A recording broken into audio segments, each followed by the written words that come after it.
नमस्ते दोस्तों। तो दोस्तों, आपने कभी सोचा है कि पृथ्वी पर मनुष्य और जीव जंतु कैसे आए होंगे? मनुष्य कैसे पृथ्वी पर आया होगा? मनुष्य कैसे समय के साथ विकसित हुआ होगा और कैसे उसे ज्ञान मिला होगा? तो ये सारे प्रश्न बहुत हैरान वाले और बहुत दिलचस्प वाले हैं। इस पर बहुत सारे वैज्ञानिकों ने खोज भी की है और बहुत से लोगों ने इस पर धार्मिक विचार भी दिए हैं। तो दोस्तों, आज की वीडियो में मैं आपको यही बताने वाली हूँ कि मनुष्य का कैसे जन्म हुआ और मनुष्य कैसे विकसित हुआ। तो चलिए मेरी वीडियो को पूरा अंत तक देखिएगा। चलिए स्टार्ट करते हैं। 1859 में चार्ल्स डार्विन नामक एक वैज्ञानिक ने एक पुस्तक लिखी थी, ऑरिजिन ऑफ स्पीशीज। यह पुस्तक प्रजातियों के उत्पत्ति के ऊपर केंद्रित थी। इस पुस्तक के माध्यम से डार्विन ने यह समझाया है कि किस प्रकार विभिन्न प्रजातियों की उत्पत्ति हुई और कैसे समय के साथ उनका विकास हुआ। डार्विन का यह जीवों के ऊपर सिद्धांत काफी सराहनीय था, परंतु आपको यह जानकर बहुत हैरानी होगी कि डार्विन के इस सिद्धांत और भागवत पुराण में विष्णु के 10 अवतार के बीच काफी समानताएं हैं।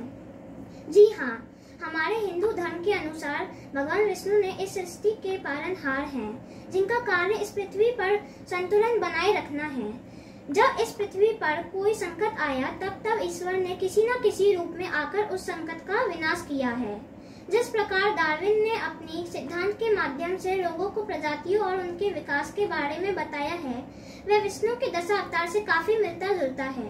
तो आइए भगवान के विष्णु के इन 10 अवतारों को जानें और इसका डार्विन के सिद्धांत के साथ क्या संबंध या क्या समानताएं हैं, इस पर गौर करें। पहला है मत्स्य अवतार।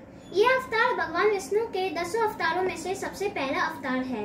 पुराणों के अनुसार भगवान ने एक मछली के रूप में राजा सत्यवत को ज्ञान दिया था और उन्हें भविष्य में आने वाले पिल्ले से बचाने का उपयोग बताया था। वहीं अगर डार्विन के सिद्धांत की बात करें तो उसके अनुसार इस संसार की शुरुआत समुद्र में रहने वाले जीवों से हुई थी। यानी डार्विन के अनुसार जीवन की शुरुआत समुद्र से हुई, जैसे कि मछलियां।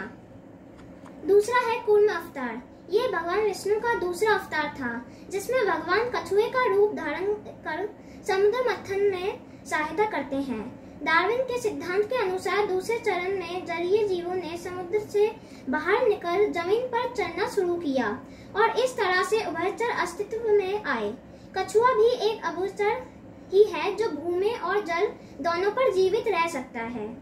तीसरा है वराह अवतार। ये भगवान विष्णु का तीसरा अवतार है। धर्म ग्रंथों के अनुसार दैत्य हिरण्यकश्यप के आतंक से पृथ्वी को बचाने के लिए भगवान विष्णु ने वराह यानी सूअर का रूप धारण कर पृथ्वी पर अवतार लिया था। डार्विन के सिद्धांत के अनुसार उभयचर के रूप में विकसित होकर जीवों ने पूर्ण रूप से भूमि पर रहना शुरू कर दिया था। स्तनपायी जीवों की उत्पत्ति का आरंभ था। भगवान का यह रूप भी एक वराह था, जो कि भूमि पर ही रहता है। चौथा है नरसिंह अवतार। ये भगवान विष्णु का चौथा अवतार है। नरसिंह अवतार में ईश्वर ने हिरण्यकश्यप का वध कर अपने परम भक्त प्रहलाद की रक्षा की थी। ये भगवान का वह रूप था जिसमें उन्होंने आधा मनुष्य और आधा पशु का रूप धारण किया था। और डार्विन के अनुसार भी जीव अगले चरण में पशु रूप से आगे बढ़ मनुष्य रूप में विकसित हो रहे थे। पांचवा है वामन अवतार। ये भगवान विष्णु का 5वां अवतार है। भगवान विष्णु ने यह अवतार असुरों के राजा बलि का अहंकार को तोड़ने के लिए लिया था। इस कारण भगवान ने वामन यानी बौने का अवतार लिया था। डार्विन के सिद्धांत के अनुसार भी मनुष्य ने विकसित होना प्रारंभ किया था, परंतु उनका पूर्ण रूप से विकास नहीं हुआ था। तो यह भी मान सकते हैं कि डार्विन का मतलब मनुष्य के बौने रूप से था। छठवां है परशुराम अवतार। अपने 6वें अवतार में भगवान विष्णु ने परशुराम का अवतार लिया था। परशुराम जी जंगलों में रहा करते थे। वह मनुष्य रूप में विकसित थे, परंतु सामाजिक नहीं थे। डार्विन के सिद्धांत के अनुसार अब तक मनुष्य पूर्ण रूप से विकसित हो चुका था, परंतु उनके रहने का तरीका भिन्न था। वह जंगलों में वास करता था और गुफा में रहता था और पत्थर तथा लकड़ियों के हथियार से युद्ध करता था, ठीक वैसे ही जैसे परशुराम जी किया करते थे। 7वां है श्री राम अवतार। विष्णु के इस अवतार को कौन नहीं जानता। इस अवतार में विष्णु एक स्वाभिमानी व मर्यादा पुरुषोत्तम राजा का रूप धारण करते हैं। डार्विन के सिद्धांत के अनुसार अगले चरण में मनुष्य सभ्य रूप से एक समाज में रहना शुरू करते हैं। यहाँ से मनुष्य में सामाजिक आरंभ हुए। 8वां है श्री कृष्ण अवतार। द्वापर युग में भगवान विष्णु ने श्री कृष्ण अवतार लिया।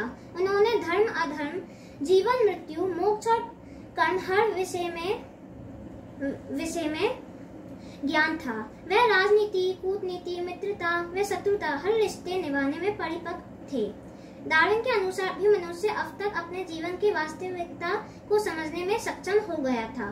मनुष्य के प्रति एक पहलू का पूर्ण विकास हो चुका था। 9वां है बुद्ध अवतार। भगवान गौतम बुद्ध भी भगवान विष्णु के ही अवतार थे। इन्होंने शांति की खोज की और मोक्ष की प्राप्ति कैसे की जाए उसके बारे में बताया। डार्विन के सिद्धांत के अनुसार अब तक मनुष्य का पूर्ण रूप से मानसिक विकास हो चुका था और उसमें ज्ञान ग्रहण करने की पूर्ण क्षमता आ चुकी थी। 10वां है कल्कि अवतार। यह भगवान विष्णु का 10वां अवतार है। कहते हैं कि कलयुग में बढ़ते अधर्म, भ्रष्टाचार और पापों को नष्ट करने के लिए ईश्वर यह रूप लेंगे। डार्विन ने भी अपने सिद्धांत की अंतिम चरण में यह कहा है कि मनुष्य अपनी सीमाओं को पार कर अधर्म के ओर अग्रसर होंगे। इंसान इतना अहंकारी हो जाएगा कि वह अज्ञानता के अंधकार में खो जाएगा। यह थे भगवान विष्णु के 10 अवतार। और दोस्तों, ये बहुत दुख की बात है कि हमको मानव के विकास से संबंधी सभी सिद्धांत डार्विन के द्वारा खोजे हुए बताए और पढ़ाए जाते हैं, परंतु हम में से बहुत कम लोग ऐसे हैं जिन्हें ये मालूम होगा कि डार्विन के जन्म से हजारों साल पहले भागवत पुराण में मानव के विकास की सारी जानकारियां विष्णु के 10 अवतार के रूप में लिखी जा चुकी है, परंतु हमको कभी इस बारे में बताया ही नहीं गया है। ऐसा और भी बहुत कुछ है दोस्तों जो हमारा है पर हमसे छुपाया गया है।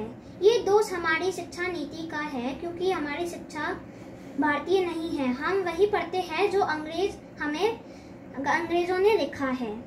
तो दोस्तों, अगर आपको मेरी वीडियो अच्छी लगी हो तो मेरी वीडियो को लाइक कीजिए, चैनल पे नए हैं तो सब्सक्राइब कीजिए। मैं मिलती हूँ अपनी नेक्स्ट वीडियो में, तब तक के लिए बाय।